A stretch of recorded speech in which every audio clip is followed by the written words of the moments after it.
Hey everybody, this is John from /bash, and today I am bringing you another Choosing Beggar Reddit video. If you are new to the channel, then subscribe, and ring that notifications bell so you don't miss out on the fun.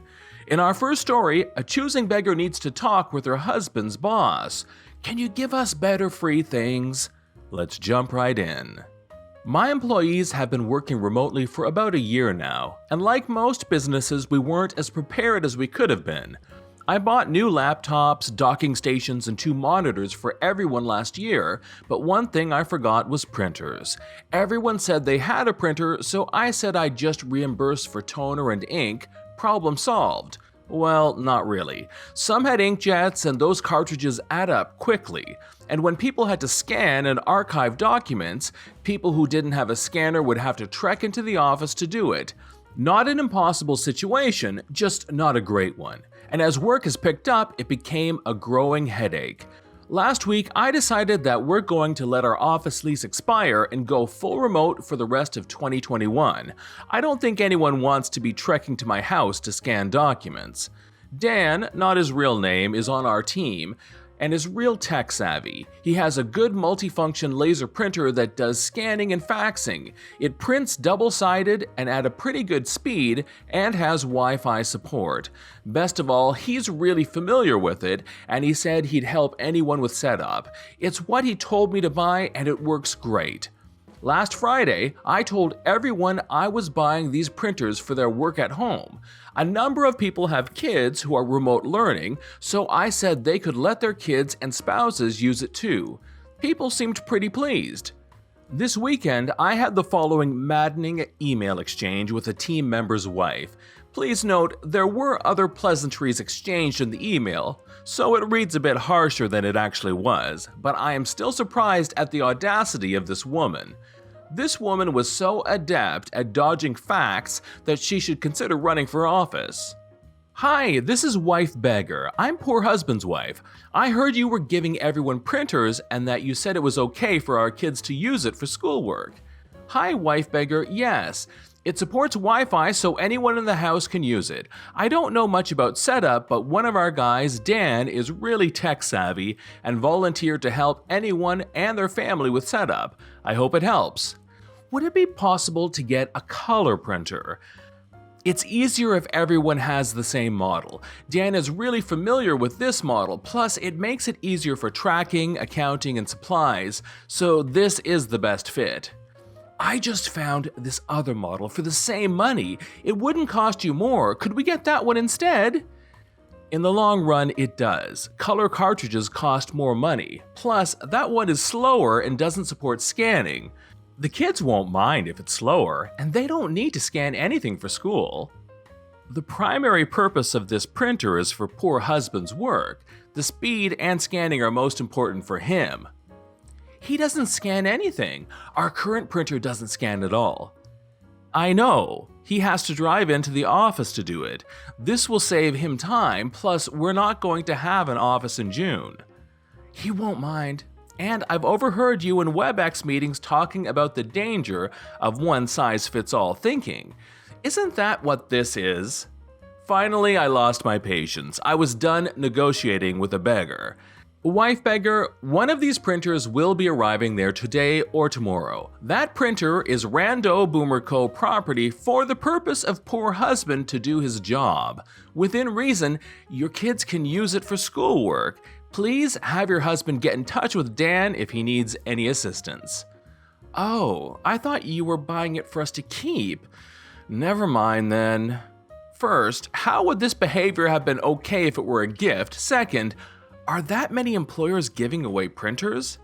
I did get an email from the husband later apologizing. Let's hope his kids take after him. Story 2. A choosing beggar complains the work only takes 20 minutes. Okay, then come back in 24 hours. Some years ago, when I was a poor student, I'm still poor nowadays, but no longer a student, I needed some extra cash, so I started offering software customization services for gaming consoles. That's a fancy way of saying modding consoles so people could play pirated games. Piracy laws in my country are more like guidelines, and I wasn't doing anything illegal per se, because the customers got the games from their sources. I didn't provide the games, just the hardware and software solution. Most of the clients were parents who just got some console for their kids and didn't want to pay for the games.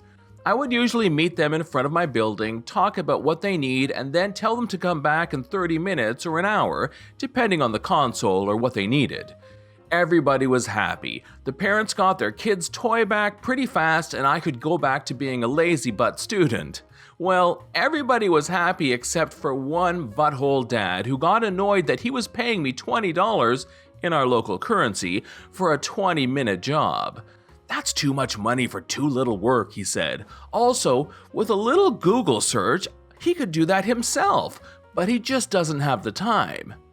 Maybe you could, but it will take you a long time, and you need a special little piece of hardware to get the things going that you can't buy in a regular store. Butthole dad, "But $20 is way too much for 20 minutes. I don't make $20 in 20 minutes at work. This is way too much." "Oh, so you don't have the time for it, but if somebody else does it in 20 minutes, it's suddenly too expensive." "Absolutely no problem, sir. You can come back to pick it up tomorrow, or you can find somebody else to do it for you. Also, $20 is nothing compared to what you will save not buying expensive games." "But tomorrow is too late. My son needs it tonight. He wants to play insert random game tonight. I need it done today, but I'm not paying $20. "Sorry, sir. It's either tomorrow or not at all. If you want it done today, you will need to pay an extra $10 as an emergency fee." Insert angry mumbling from Butthole Dad. There is some other guy in our city who offers the same services, but he has a family and kids, and he will definitely not do it today. You can take your business there if you're not happy with my pricing. He ended up paying $30, and from that moment on, I started calling everybody back the next day to pick up their stuff. This went on for about 2 more years until some neighbor called the police because I was selling drugs right in front of the building.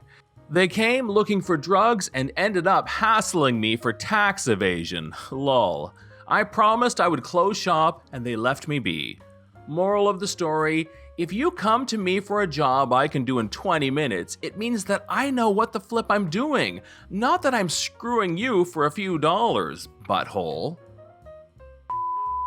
Story 3. Sometimes trying to do a good deed just goes wrong. Hey, so last year my university built a new campus and a lot of classrooms had to move. One day I was walking through the hallways and found a screen in the hallway with the sign "Donation." I thought, okay, nice, I could use it for the student cafe I'm volunteering at.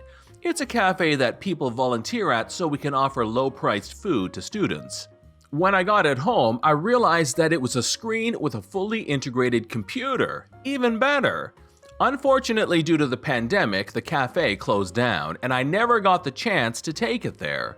It was in my garage for like a year when I finally decided to try to give it to someone else using Facebook Marketplace. I thought I wouldn't use it, and rather than trash it, someone in need could have a working computer. I put the price at $10, knowing that I'm busy and that I probably would not be available for the pickup. Since a family member would have to help me, $10 would go to them for helping me with it. Just a little thank you for the help.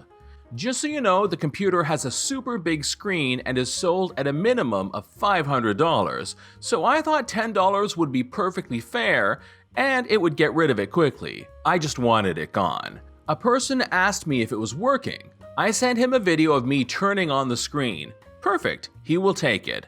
So I was right. I wasn't around for the pickup. My mom helped me, so she got to keep the money. Later, when I am done working, I see that he wrote a comment about not being able to get into the computer. He said that it required a password. I didn't know there was a password. I didn't have a keyboard to test it with. The video I sent only showed a screen saying, "Press this to open a session." I explained the situation, said I'm sorry, I don't know any more about it. Perhaps you can try to reboot it. He's angry, saying that he's been trying for hours. I said, I'm sorry, I don't know how to help you then, but if you want your money back, I don't mind. Then he responds saying, yeah, sure, you could have told me there was a password, and I repeated I didn't know. Sorry, but I guess you could go to a shop that could help you reboot it. I really can't do anything except give you your money back. Then he goes on to insult me. He drove 3 hours for trash. Again, all I can say is sorry, but this is not enough for him for some reason. I understand that this may be frustrating, but I had no other solution for him. So now I'm super sad because I wanted to do something good by helping someone in need, giving a computer for what I thought was a low price, and recycle something useful from out of the trash. Maybe save the environment a bit. But instead, I just got insulted, and he probably just threw it away. I mean, I would have warned him if I knew, but I didn't expect there would be a password.